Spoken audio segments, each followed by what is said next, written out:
You see, we're told to marry for love, and that sounds like a splendid idea. But pause for a moment. Why exactly do we want to marry? Is it really love? Or is it a promise we were taught to keep? A fear of being alone? A plan that needs a second half to feel complete? Most don't examine that. They simply follow the path like a ritual with no memory of its origin. And so they fall, not in love, but into a dream. Not of the other, but of a life script they've been rehearsing since childhood. Then comes the vow, forever, as if one could trap a flowing river in a jar, as if the feeling would obey the form. And here is the quiet contradiction. When the feeling changes, as it surely will, people do not question the story. They question the partner. They say, "You've changed." Of course, we all do. The suffering begins when we forget. Love is not the same as the contract. The contract is a structure, but love is wild, spontaneous, impermanent by nature. To marry without knowing the difference is to build a house of glass and call it a fortress. But that's the beautiful lie, isn't it? We want certainty, even if it means lying to ourselves in the name of forever. Let's sit with this troubling question. What is it we're really seeking in marriage? Is that a feeling that refuses to fade? A person who never changes? A shield against the changing winds of life? But you see, life doesn't deal in guarantees. It deals in waves. And love, like all things alive, it moves. Now, if by sheer grace two people grow in the same direction, their changes rhythmically align, then how wonderful, how harmonious, but more often we grow like trees in a forest, twisting, bending, reaching in different directions, each according to the pull of their own sun. And so the first illusion shatters. Forever was never in your hands. Now, faced with this flow of change, what do people do? They resist. They tighten their grip. They try to bind what is by nature unbindable. You see, control is fear disguised as love. We try to shape the other, their actions, their affections, as if love were a statue to be sculpted, not a wind that dances through the leaves. But love, in its truest sense, is not something you do. It is something you are with, and it dies the moment it is measured, weighed, or traded. That's like asking a river not to flow. It's a subtle kind of violence, a demand for stillness in a moving universe. The more you attempt to control love, the less love remains. Relationships become battlegrounds of subtle war, endless negotiations, psychological coercion, guilt as currency, silence as punishment, all in an effort to stop the other from becoming who they are. And when they can no longer breathe inside the cage of your affection, they leave, or worse, they stay and die slowly. And people say, "They betrayed me." But who betrayed whom? Was it betrayal? Or was it simply the unbearable truth that no one belongs to you? The pain, the heartbreak, the feeling of being used, all arise when we treat love like a transaction. If you love me, you must do this. If you don't, it means you never did. But this is not love. This is emotional capitalism. Love is not a currency. It is a presence. It is being with another in the ever-shifting mystery of life, without needing to cage it in expectation. So let me be clear. I do not say you never had love. I say the ego, in its grasping and fear, strangled it slowly. The problem is not love. The problem is that we try to make it stay by chaining it to behavior, identity, and time. But the moment you try to own it, you no longer know it. And that, you see, is the quiet reason why love so often turns into suffering. Not because love failed, but because they tried to force what was only ever meant to be free. You mustn't confuse the idea of love with the institution of marriage. They are entirely different things. Now, here is where many go terribly astray. They confuse love, which is spontaneous, breathing, and unpredictable, with marriage, which is an agreement, structure, a social and legal framework. To love is to swim in the ocean. To marry is to build a boat. And the tragedy is that people leap into marriage believing it is still the ocean. But no, it is a container, not meant to feel, but to carry what feeling leaves behind. You see, marriage is a business deal. And I don't say that cynically. I say it plainly. It's a contract, whether written on paper or whispered in trembling vows. Here is what I agree to do. Here is what I expect in return. Here is how we'll live. Raise children, divide property, carry on. And there's nothing wrong with that, if you know what you're doing. The trouble begins when people cloak a contract in poetry. They say, I marry you because I love you, as if love were a permanent possession. But love is not something you have, it is something you be. And if left to its own wild nature, it changes, flows, dies, and returns again in different forms. So when that first wave of passion softens, people panic. They say, but we're married. How can I not feel what I once did? And this is the root of suffering. They forgot what marriage actually is. Now, someone will say, but look at those couples who love each other until the end of their lives. Isn't that proof that real love never dies? And I say yes, but not because they forced it to stay. They didn't preserve love by holding on tighter, but by letting each other be. They allowed love to change its shape and welcomed each new form, sometimes warm and passionate, sometimes distant and quiet, but never owned. They didn't demand love, they kept offering it.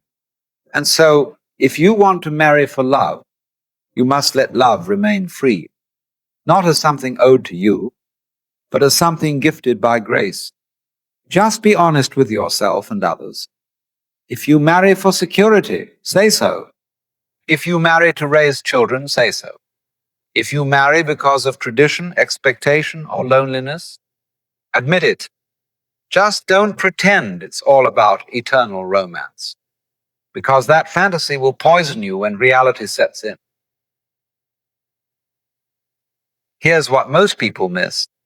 When marriage is understood as a conscious contract and not confused with emotional magic, then you are free to treat love as what it truly is, a presence, not a promise. If love is there, it's a blessing. If it fades, it's not betrayal, it's change. But if you mix the two, when you use the contract to demand the feeling, or use the feeling to escape the contract, you create resentment. You turn something sacred into a trap.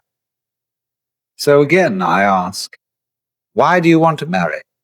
If you see clearly that you're saying yes to a path, not just a feeling, then perhaps you'll walk it with presence, not illusion, because love is easy. Marriage is hard, unless love remains on the table, freely, joyfully, without coercion. And that, paradoxically, is the only kind of love that survives. Why is it so hard to admit that everything about us changes our thoughts, our feelings, our bodies, even what we once believed was certain? And yet, we enter marriage as if change is the one thing that shouldn't happen. We cling to a picture frozen in time. Two lovers smiling under a perfect sky, making promises with trembling hearts. I will always love you. I will never leave. But time, being what it is, laughs gently at such promises because you will change and your partner will too. And so we fight, resist, manipulate. We guilt, shame, seduce, and punish, all in the name of love. But what we're really doing is trying to control the uncontrollable. Now, don't mistake this for selfishness. This is not a call to abandon your family at the first sign of change. No, it is a call to conscious responsibility. You see, when you marry, especially with children involved, what you enter not just a romance, but a life contract.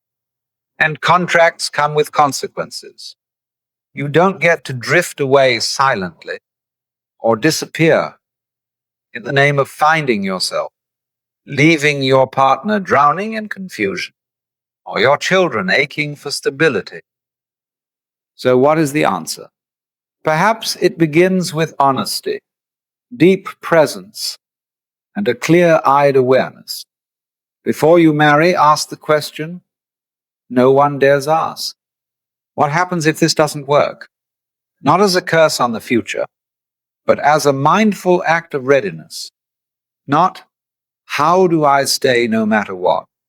But, how do I stay true while still honoring life's movement?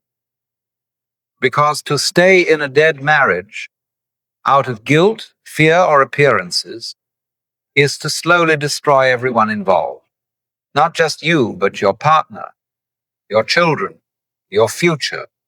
And to leave without clarity is to abandon your responsibility.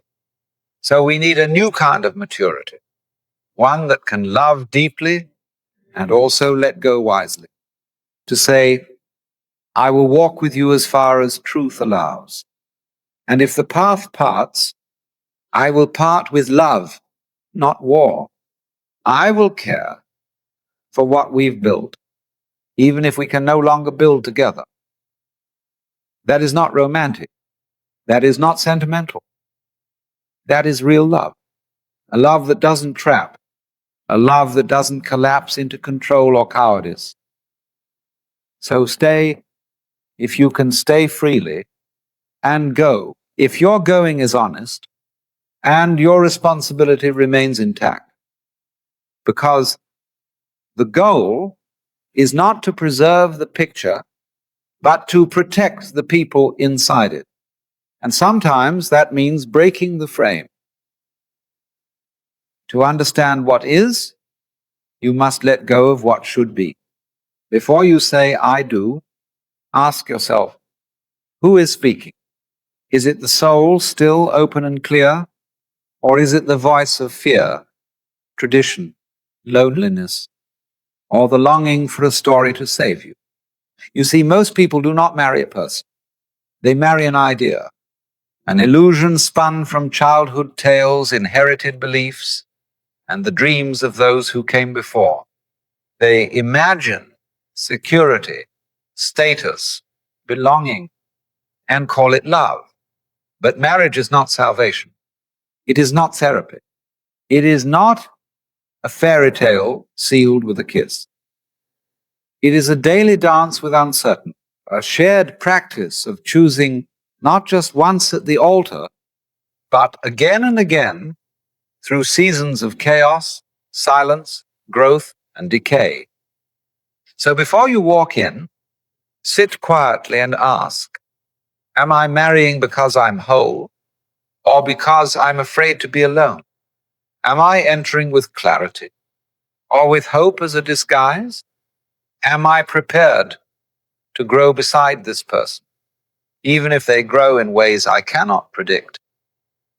Because love is free and marriage is not. Marriage is a container, an agreement, and like any agreement, it must be entered with eyes wide open, not just to what you want, but to what may come. The storms, the doubts, the change, the parting even. And so, to marry wisely is not to say, I will never leave. It is to say, I vow to stay awake, to love you as you are, not as I imagine, to hold this bond with both hands open, and if the time comes, to end it with grace, not destruction. Because true responsibility is not staying together at all costs. It is knowing the cost to yourself, to them, to your children. When you stay for the wrong reasons, you owe it to yourself and to the lives you touch to ask the deeper question before you make the promise. What does it truly mean to love someone well, even when the story changes? Not everyone will understand this, but if you do, you won't suffer as others do, grasping at fading feelings, mistaking fantasy for forever. You won't marry to escape loneliness or to freeze a perfect moment in time. You'll marry with eyes open, from presence, from clarity, from truth. And that is the only vow that doesn't break.